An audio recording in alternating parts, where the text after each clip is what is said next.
B. Collins. Peter B. Collins, News and Comment. It's Thursday, December 20th, 2018. I expect this is my final podcast of the year. However, I live close to the secret studio, and if big news breaks while I'm on my break, I'll stop by and dish out a podcast for you. Especially if that fine fellow who is the acting Attorney General, Matt Whitaker, pulls some sort of a Saturday night massacre relative to the Mueller investigation. So as we head into the break, Congress is feverishly trying to finish work that, it's been dilly-dallying on all fall. And, of course, the brinksmanship over funding for Trump's border wall myth is not coming together. And after signals surface from the Republicans that there won't be a shutdown Friday night, well, Trump left some ambiguity in it today, and frankly, I'm tired of the bullshit, and we'll just wait and see if it actually happens. But the real important news is that in the Senate, as they're trying to wrap up business and complete a bill that will punt the budget issues and not shut down the government into early next year, there's been a remarkable debate about a bill I bitterly oppose. It is drafted by Ben Cardin of Maryland, a nominal Democrat, and Rob Portman of Ohio, who claims to be a Republican, and it is called the Israel Anti-Boycott Act, Senate Bill 720. And they're trying to attach it to a must-pass spending bill, and they're trying to avoid any real debate on the issue. And so I was stunned to learn just before showtime today that my aging and very senior senator from California, Dianne Feinstein, has joined forces with Bernie Sanders of Vermont to challenge the constitutionality and the fundamental wisdom of this really bad proposal. And I commend Senator Feinstein. I'm often very critical of her. I felt that she should have retired instead of running for re-election this fall. And we've got to be very clear that neither Bernie Sanders nor Dianne Feinstein is taking a totally courageous stand here. They're properly interpreting the Constitution and their oath of office to protect and defend the Constitution. But a real act of courage would be for Bernie Sanders to say, I support boycott, divestment, and sanctions toward Israel until the state of Israel changes its policies.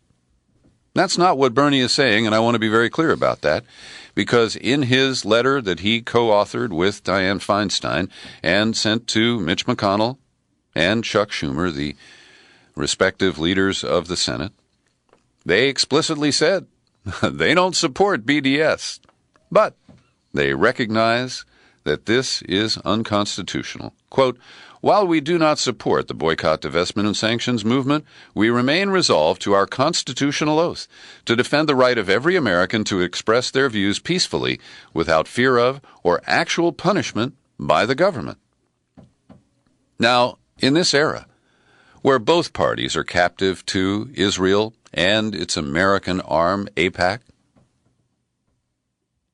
it is somewhat courageous that they're willing to separate themselves and stand for my constitutional rights. An additional quote from the Sanders-Feinstein letter, U.S. legal protection to the very settlements the United States has opposed as illegitimate and harmful to the cause of Israeli-Palestinian peace for more than 50 years. What they're referring to there is that there are some people who say, it's okay to criticize Israel over the settlements, but not over what most of us believe is the apartheid policy that it continues to impose on its Palestinian neighbors.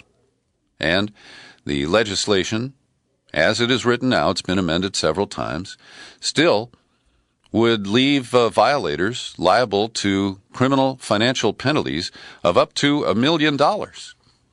And this is a clear carve-out of the First Amendment, saying falsely that criticism of the policies of the State of Israel is somehow anti-Semitic. And while rationally we know that is not the case, it is a spun-up argument that appears to carry the day with many Americans who don't think carefully about these issues. Now, the New York Times wrote an editorial about this, published 2 days ago, on the 18th, and while, again, they are standing for my constitutional rights, it is a really hemming and hawing kind of editorial. It's pretty weak. But, nevertheless, it does oppose Ben Cardin and Rob Portman's bill.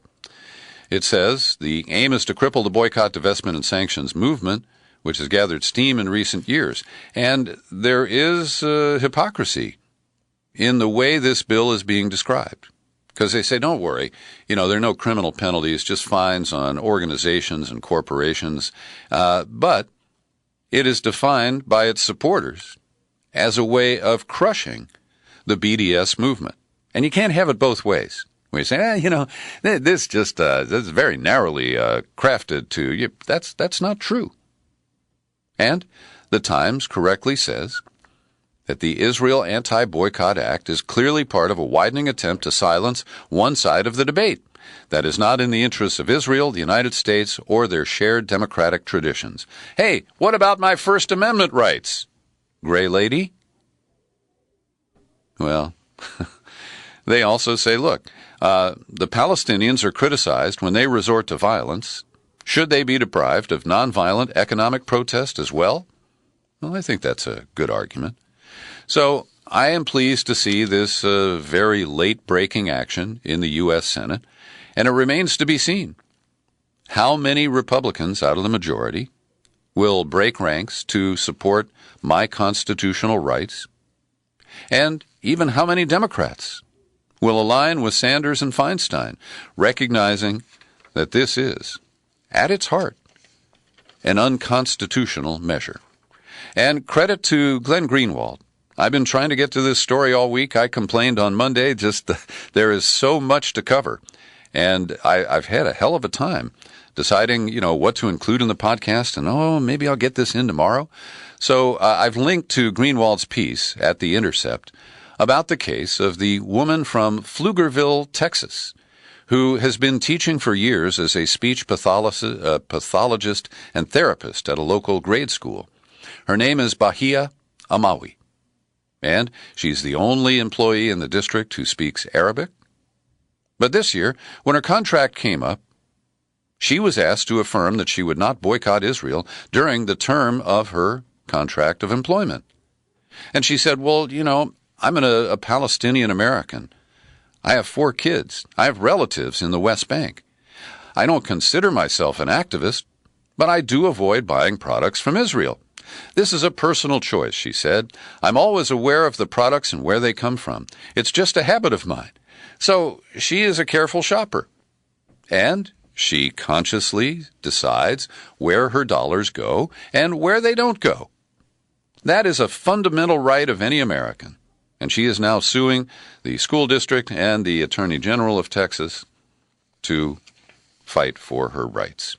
And while we're talking about Israel and the Palestinians, earlier this week, a report surfaced from BuzzFeed, and it includes a description from the Palestinian chief negotiator, Saeb Erekat, of one of his 37 meetings with our Crown Prince, Jared Kushner. And in the 37th meeting, at the White House, he said it went like this. I tell him, Jared, the president is supposed to sign the waiver not to move the embassy to Jerusalem. Kushner, we're not going to sign. Erekat, what do you mean we're not going to sign? The president promised us in the White House that he would not take any step that may preempt or prejudge Jerusalem, not before negotiations. Kushner, it's our business. We will conduct our policies according to our interests.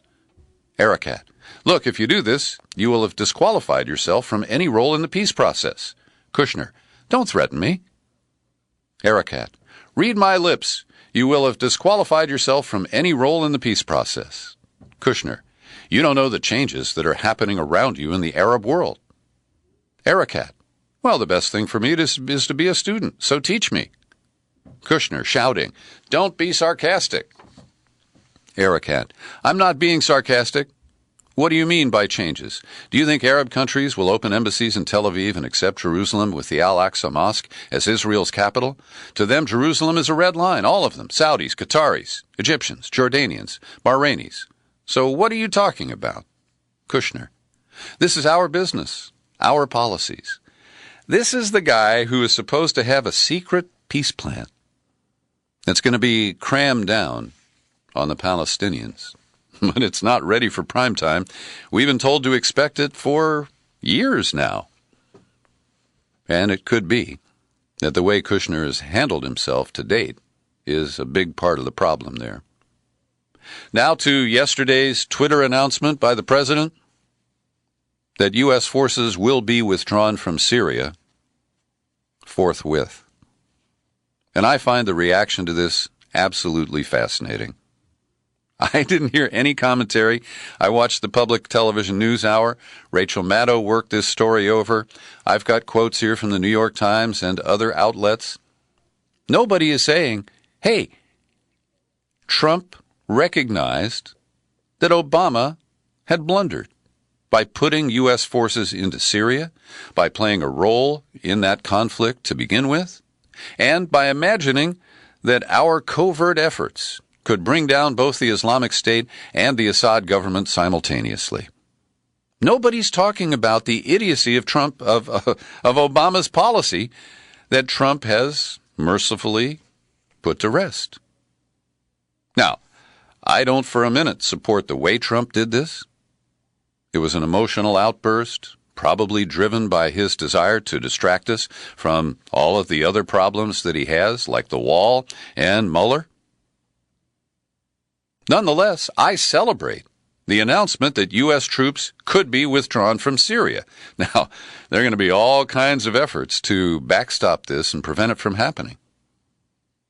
And the fact that he overruled John Bolton and Mad Dog Mattis and the rest of his advisors, I think actually deserves a little compliment for Trump. And you know I'm loath to give him credit for anything.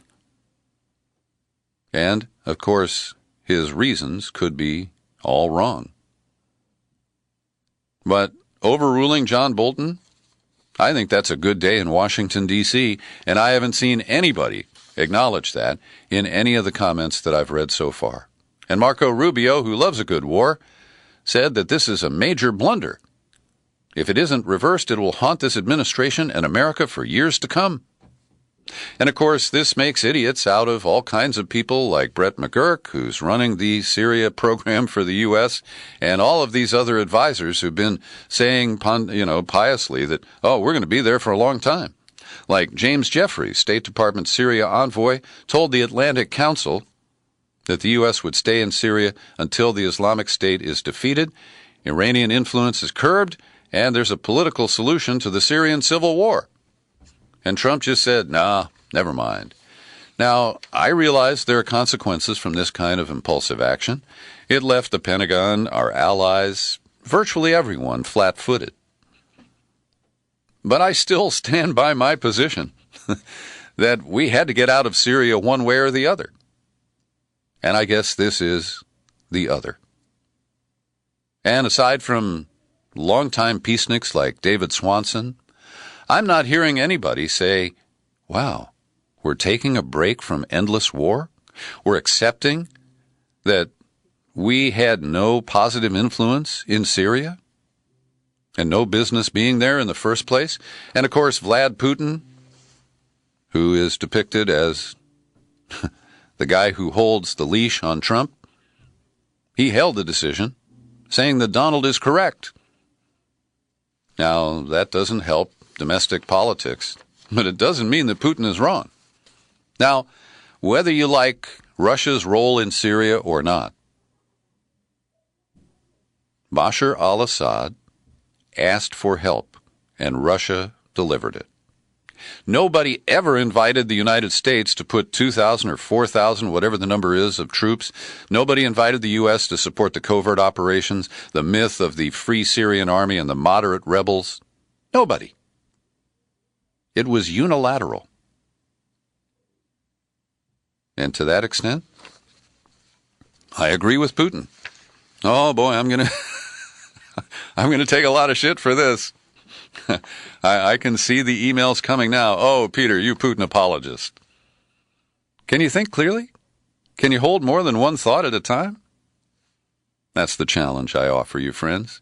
Now, meanwhile, I said yesterday that Trump's move could consign the Kurdish fighters who have been the stalwarts of the U.S. operation in Syria. They now are branded as Syrian Democratic Forces. It could lead to their slaughter by Turkey or by Syria. And the U.S. is just going to evacuate, retreat, and leave them there? Well, they say not so fast. We're holding on to 1,100 Islamic State fighters and 2,000 of their relatives. Should we release them? And that is a threat that I'm sure Trump didn't contemplate, because he doesn't read the briefings. He doesn't think about the unintended consequences. Now, we're told that the force called the Syrian Democratic Forces is now up to 75,000 fighters. They're not all Kurds, not all members of the YPG. But still, they are the odd men out. And I do fear a slaughter is in the near future. Now, to offset some of the emotional reporting in the corporate media, I turn to Consortium News, where Patrick Lawrence, a globe-trotting reporter, reviews this and says, don't hold your breath. He said just about everything in these initial reports is either wrong or misleading. 1. The U.S. did not defeat the Islamic State, as Trump claims. The Syrian Arab Army, aided by Russia, Iran, and Hezbollah militias, did. 2. Hardly was ISIS the only reason the U.S. has maintained a presence in Syria. The intent for years was to support a coup against the Assad government, in part by training and equipping jihadists often allied with the Islamic State. For at least the past 6 months, the U.S. military's intent has been to counter Iranian influence. And he adds, the U.S. is not closing down its military presence in Syria. It's digging in for an indefinite period, making Raqqa the equivalent of the Green Zone in Baghdad. By official count, there are 503 U.S. troops stationed in Raqqa. Unofficially, according to the Washington Post and other reports, the figure is closer to 4,000. So this is fascinating, and you don't hear these kinds of arguments or analysis in the corporate media. And one more quote here. The president can have all the foreign policy ideas he wants, but the Pentagon, state, the intelligence apparatus, and the rest of what some call the deep state will either reverse, delay, or never implement any policy not to its liking. I think that's a dose of reality there. And we'll see if our dear tweeter prevails over the deep state in the long run. Malaysia has filed criminal charges against Goldman Sachs, and the company is also facing criminal charges in the United States, all around the same issue, the fleecing of 1MDB, which is the Malaysian Development Berhad, which is the state investment fund. The people who ran it into the ground, siphoned off billions of dollars, and Goldman Sachs was there watching all along. So we're going to watch that case. But today, I am releasing an in-depth interview, my last of the year, with Professor Peter Phillips of Sonoma State University.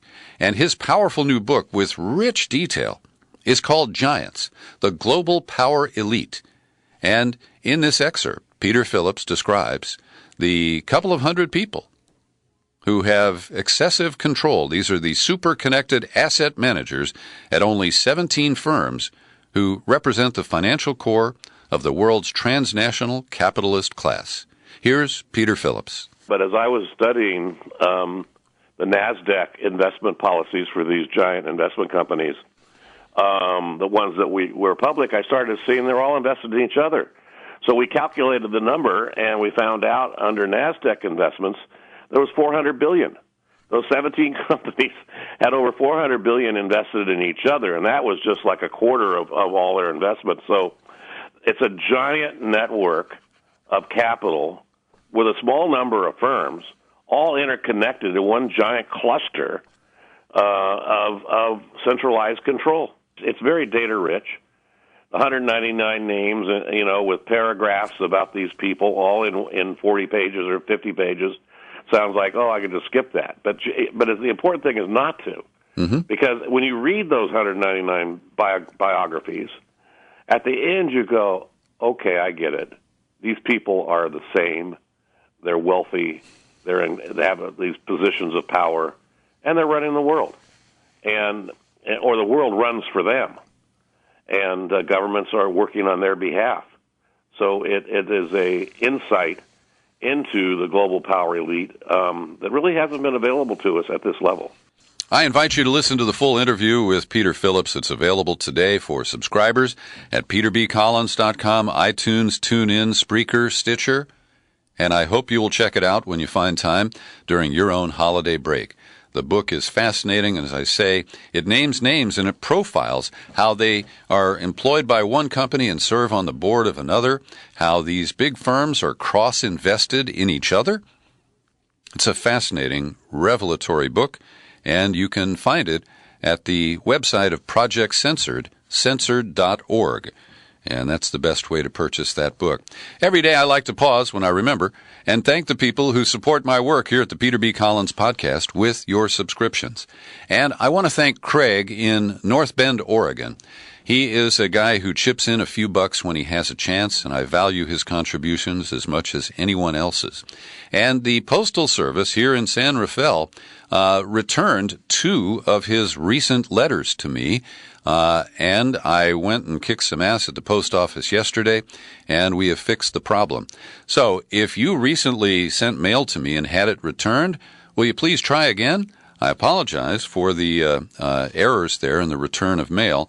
And, of course, my P.O. Box is Box 150, 660, San Rafael, California. The zip is 94915.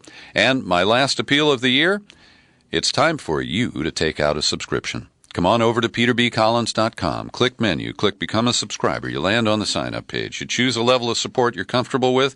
You got my mailing address if you're allergic to PayPal.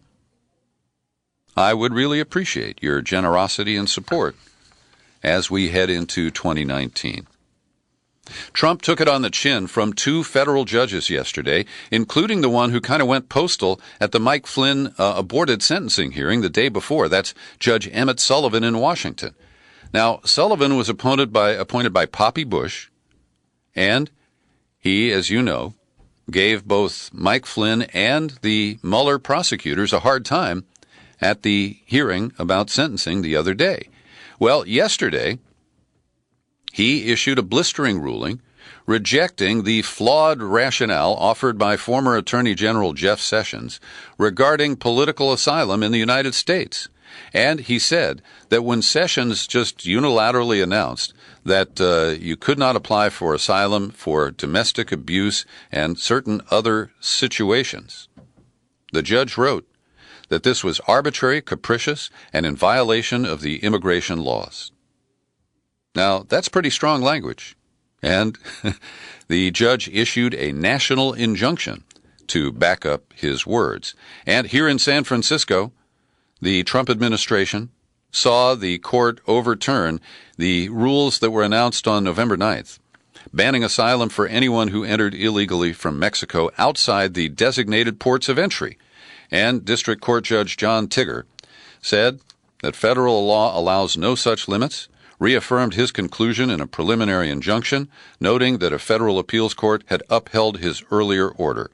Quote from Tigger, "It would be hard to imagine a more direct conflict between the law and the president's orders." So despite that, Trump Co. yesterday bullied the country of Mexico into accepting residents of asylum seekers who apply at our border and then are turned away. Now, this has been an effort for months by the United States, and the new government run by AMLO apparently buckled under pressure from the United States. But this does not comply with our own federal court interpretations of the jaundiced positions taken by the Trump administration. It's bizarre.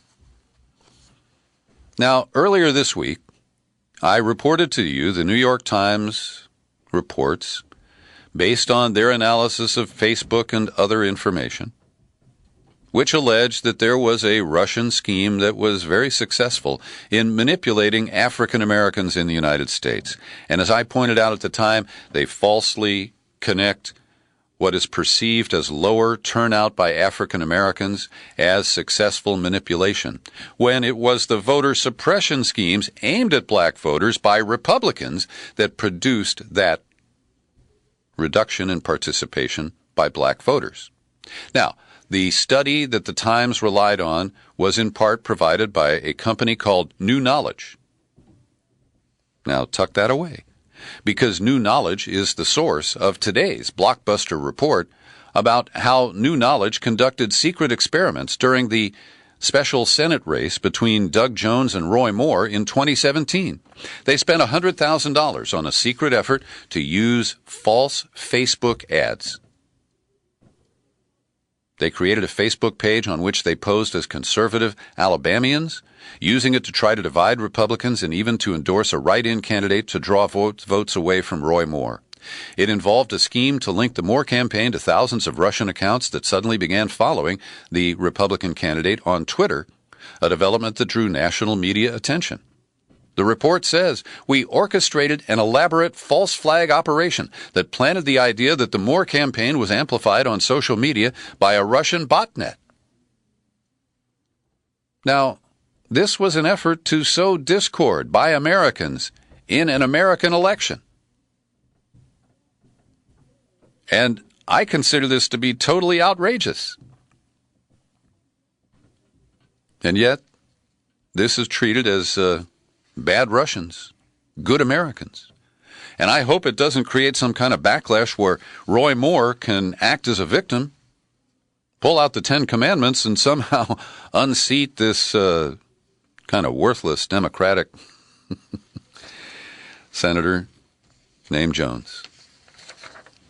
We live in strange times. Here is a real report about fake news.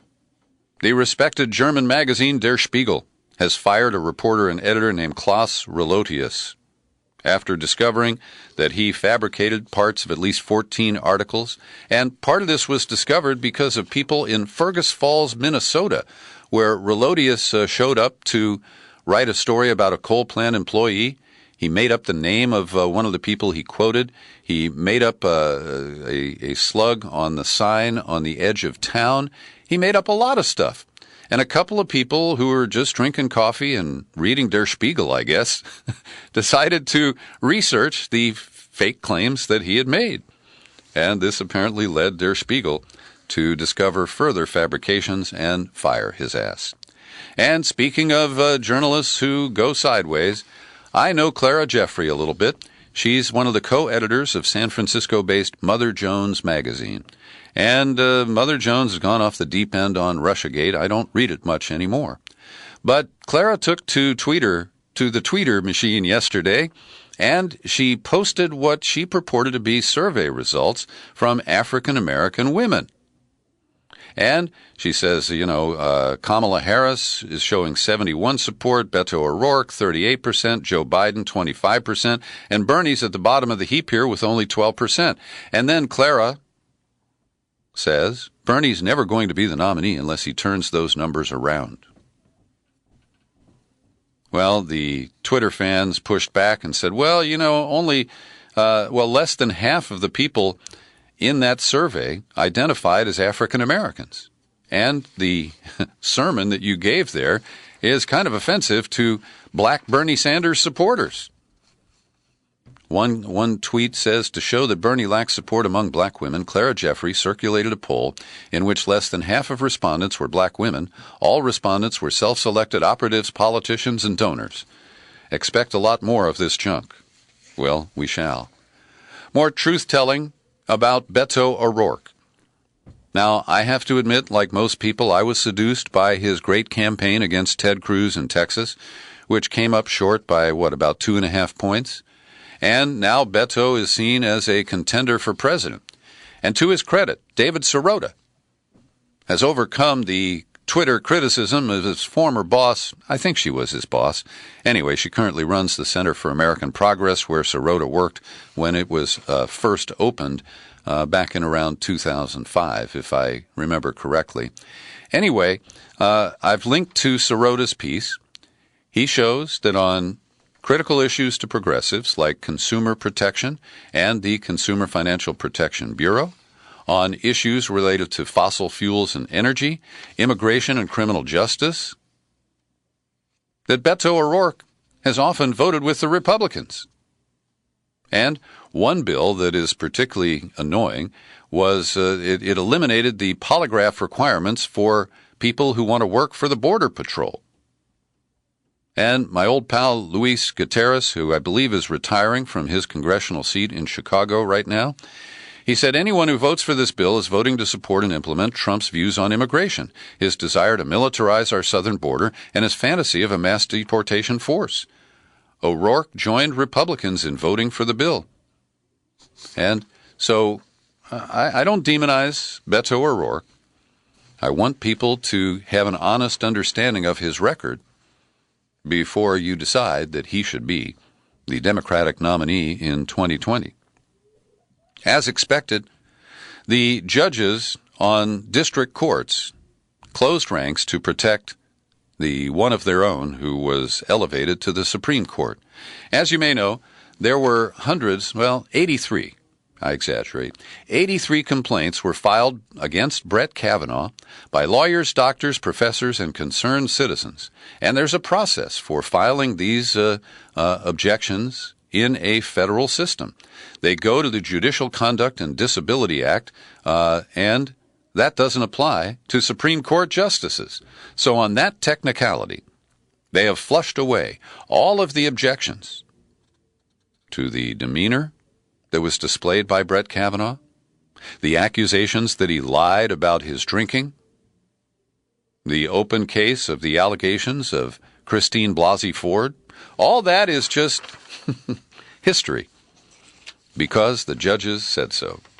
Before I go, I want to acknowledge that new studies show a spike, a very troubling increase in the use of vaping, and the Juul vape company has just had a big investment from one of the big tobacco companies, the traditional tobacco companies. Research shows that 37% of 12th graders reported any vaping in the last 12 months. The rate of vaping nicotine in the last 30 days has doubled from 11 to 20%. The only good news in here is the rate of cigarette smoking among teens has dropped to 3.6%, the lowest reported, I believe, in history, or at least going back to 1975. And finally, I haven't heard a peep of objection, and there should be loud objection, to Trump's decision to sign a document creating ordering the Department of Defense to create a new space command. Now, we're told this is separate from his fantasy of a space force. But fundamentally, and this crept into view under Obama, who did not block any effort to weaponize space, we need to take a firm stand that our country will not weaponize the area beyond our Earth. And these ideas by Trump should be shot down immediately and forcefully. Thanks for listening to my daily news and comment podcast. You're free to share it far and wide. You'll find it on YouTube. And yes, I dare say, Merry Christmas, Happy New Year, and Happy Holidays to all of my listeners around the globe. I'm Peter B. Happy trails to you until we meet again. Happy trails to you. Keep smiling